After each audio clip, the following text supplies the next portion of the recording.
Mr. Secretary General, get the UNIFIL forces out of harm's way. It should be done right now, immediately. Israeli Prime Minister Benjamin Netanyahu on Sunday called on the United Nations to pull its peacekeeping forces, a mission called UNIFIL, back from combat areas in Lebanon. The UN peacekeeping mission is facing new pressure as Israeli forces ramp up air and ground operations against Iranian-backed Hezbollah fighters who have fired rockets and artillery into northern Israel for more than a year. Israel has claimed Hezbollah fighters operate close to UNIFIL bases, using the peacekeeping force as human shields. Hezbollah has denied those accusations. The UN has accused Israel of harassing and threatening their forces in recent days. And on Sunday, the world body claimed Israeli tanks had burst through the gates of a UNIFIL base. Netanyahu apologized for the harm done to UNIFIL and said the safest thing for the peacekeeping force was to withdraw. But the potential harm to the international mission has prompted criticism of Israel from some of its allies. At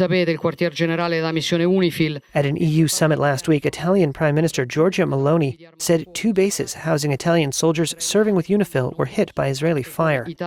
Italy has more than 1,000 troops in the 10,000-strong UNIFIL force, making it one of the biggest contributors of personnel. Her government said Meloni spoke to Netanyahu on Sunday, denouncing what she called the, quote, unacceptable Israeli attacks. She was not the only one in Rome to speak up for UNIFIL. Pope Francis, in his Sunday address, asked that the peacekeeping force of the United Nations be respected. Israeli forces are trying to push Hezbollah back from the border. In a video released on Sunday, Israeli Defense Minister Yoav Gallant toured villages the army said it had captured. And he vowed Hezbollah would not be allowed to return. Video released by the Israeli army purported to show a captured Hezbollah fighter who had been hiding in an underground tunnel. Israel's operation in Lebanon has exacted a heavy toll. This was the scene of destruction in the southern Lebanese city of Nabatea, following an Israeli strike on Saturday. The operation has displaced more than 1.2 million people, according to Lebanon's government, which says more than 2,100 people have been killed and 10,000 wounded in over a year of fighting.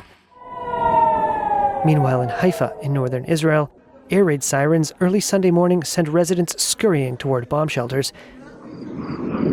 Israel's rocket interception system left streaks across the night sky.